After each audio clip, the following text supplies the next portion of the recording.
Welcome back. It's time to look at Riverland Footy on the Flow Friday Sports Show. And of course, our correspondent, Ben Venning, is joining me on the line to tell us everything we need to know after a big first round of action. Hi, Ben. How are you? Yeah, good, Dan. How are you, mate? Going very well, thank you. Let's get straight into this Waikerie-Loxton game in the A grade. It looks like it was an absolute thriller. Loxton North, 12 goals, 10-82 to Waikerie, 12-8-80. An absolute thriller to open the season, but not the result you would have wanted for Waikerie.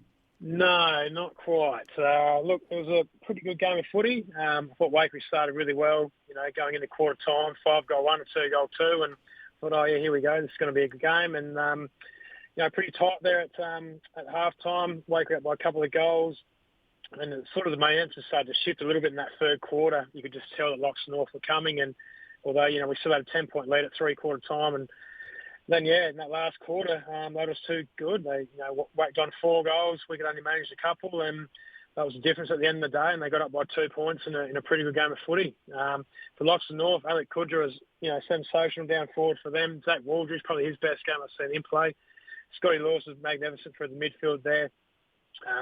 Masu, one of their local lads, only played under 18s last year. He had a good game. Caleb Coney was also really good. And Joel Worsfold, one of the stalwarts there for the club, had a great game as well. So Kudra with 2, Zach Waldry with 3, Caleb Coney with 3, the rest singles. So for us, Bradley Berg in the ruck tried his best all day. He was named our best. Stephen Heusler, one of our older players now as well. He was quite good out in the wing. Sam Chambers down half-back tried his best all day, same with Tristan Gaiman. Jack Berge across half-back moved forward as well. And Byron Sumner, one of our new recruits, kicked 3 really good goals. Right in the pocket too. They were really skillful goals and great to watch. So, but yeah, 2 good for them. Mitchell Hahn kicked 2, Cade Hilton 2, Byron Sumner 3, the rest singles for us. So good start of the season for Loxton North and close one and one that Waikerie hopefully won't regret later. Absolutely, and you touched on Byron Sumner there in the best players, kicked 3 goals. Ruben Rashudo among the goal scorers as well. So fair to say the new recruits are off to a pretty decent start for Waikerie. Yeah, no, they were. I was pretty impressed with Byron. Obviously he's made an AFL level before, and played league and won a premiership, I think, at Sturt. So, obviously can play, and he certainly showed the skills on the weekend. 3 of his goals are basically from the pocket, and just ripper goals. So pretty exciting to watch, and hopefully as he gets fitter, and he's probably not the fittest that he probably could be at the moment, but as the game goes on and as the year goes on, hopefully he gets fitter and he'll only get better. All right, so not an ideal result for Waikerie in the A grade, but it was a better story in the B grade, going up over Loxton North, 14-9-93 to 4-6-30. Very good win there, and 3 goals for yourself, not too bad. Yeah, got a couple of lucky ones there, mate. But good start for the Killer Bees. So Loxton North struggled a little bit, and we had quite a few good young ones coming through, and a bit more pace and fitness, I guess, and that probably showed, and that's probably why we won pretty easily in the end. Good win for Waikerie in the B grade. Let's go back to the rest of the A grade results. It was Renmark over Barmera Monash, 9-9-63 to 4-4-28. So a pretty comfortable one there on the road for Renmark. Yeah, it was. Look, probably surprising. I thought Barmera might come out and play a bit better than they did. They obviously didn't have their 2, key recruits in John O'Beach, who's obviously played a lot for West Adelaide and kicked a lot of goals, and Crows as well. And Mason Middleton also at West Adelaide. They both were missing on the weekend. I said they're back in this week, so that'll strengthen them up, especially up forward.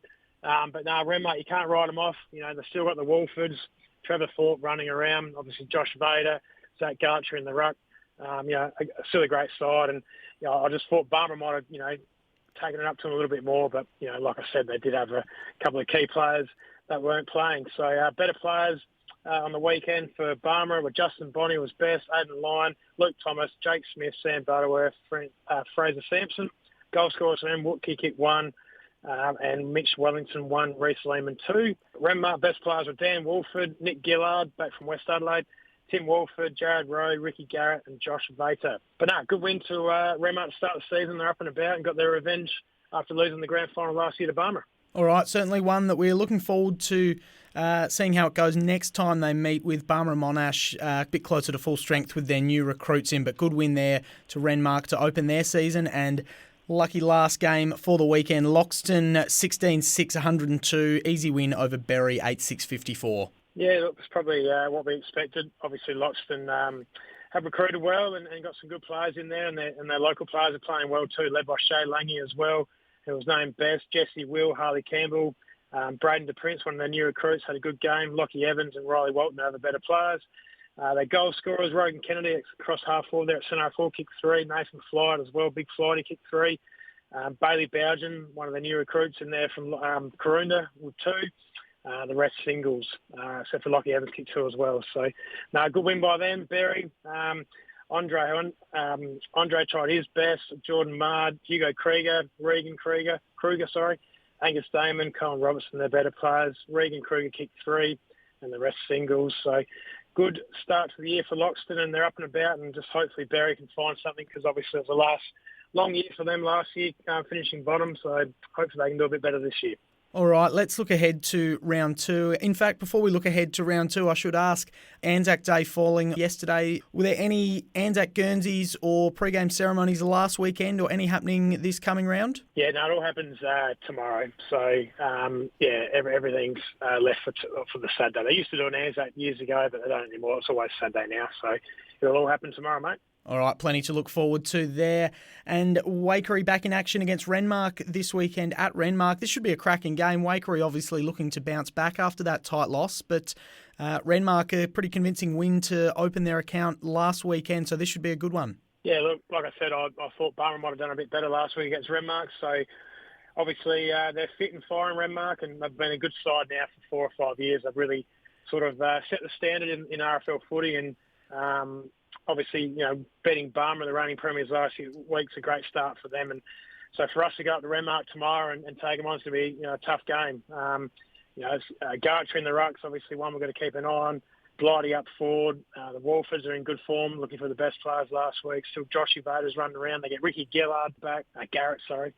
Nick Gallard back. They're really strong and going to be hard to beat. For us, I guess we're going to be looking to the likes of Jake Spenceley, Byron Sumner, a couple of our new recruits, Sheldon and Still. I thought they were a bit quiet last week, so hopefully they can step up this week. The Bergies and Ruck, Jack Bergie as well, Brawny up forward, Bevan through the midfield for us. So, we're going to have a few things that have to go our way to be able to beat them tomorrow, but it won't be easy. And, they're a great side, Renmark. So just hoping we can be competitive and take it up to them and see what happens. But, if you'll take the Waikerie hat off for a minute, you're probably going and you pick Renmark in this game, but just hopefully Waikerie can be competitive and be there at the final 5-10 minutes of the fourth quarter with a shot at winning, hopefully. All right, and the team that had the narrow win over Waikerie last week, Loxton North, they're travelling to Berry, so a tough game here for Berry. Yeah, I think it will be. I was pretty impressed with Loxton North last week, and they actually had a lot of under-18s playing. I think there were 3 or 4 out there last week.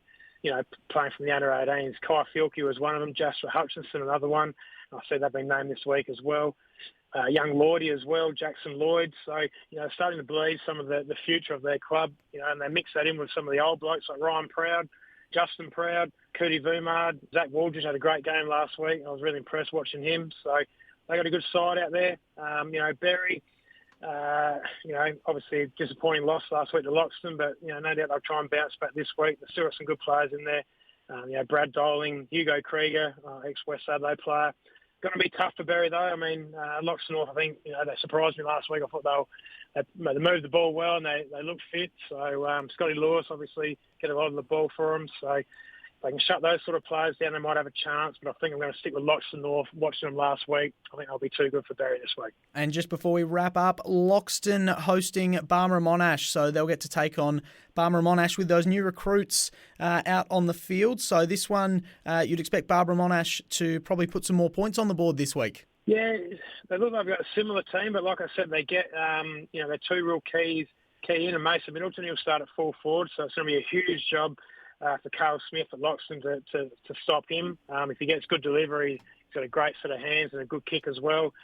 John O'Beach comes back in the side, he'll go to half forward for Barmera. So that's a massive in. They've all of a sudden, they've probably got, 2 blokes that can kick 4 goals between them, 8 goals in the game. So I expect them to do better this week. Loxton, they're looking good though. It's going to come down to that midfield battle as well. William Gutschke in there, he's been great for them the last few years, and up against the likes of Jake Smith and Sam Butterworth should be some pretty good duels there. In the ruck will be interesting. Chris Bonning, obviously some West Adelaide experience in the past. He's had a last few years off, but he'll be handy for him up against Braden DePrince, their main recruit, Loxton. So should be a cracker game. Could go either way. I'm just going to go, after watching Barmera last week, if they can, curtail Mason and John O'Beach's influence in the game, Loxton could win this one at home. You just never know, do you? It's Barmera, a great side, well drilled by Fraser Sampson, and they could easily get the points too. But I'll go for a little bit of an upset, and I'll go with Loxton at home. All right, there we go. Tips are in for round 2 in Riverland Footy. Great to speak with you again, Ben. Good luck to you this weekend and everyone else taking the field in the Riverland Footy League. Plenty of the season still to play out. Good on you, Ben. We'll speak to you next week. Good on you, Dan. Thanks, mate.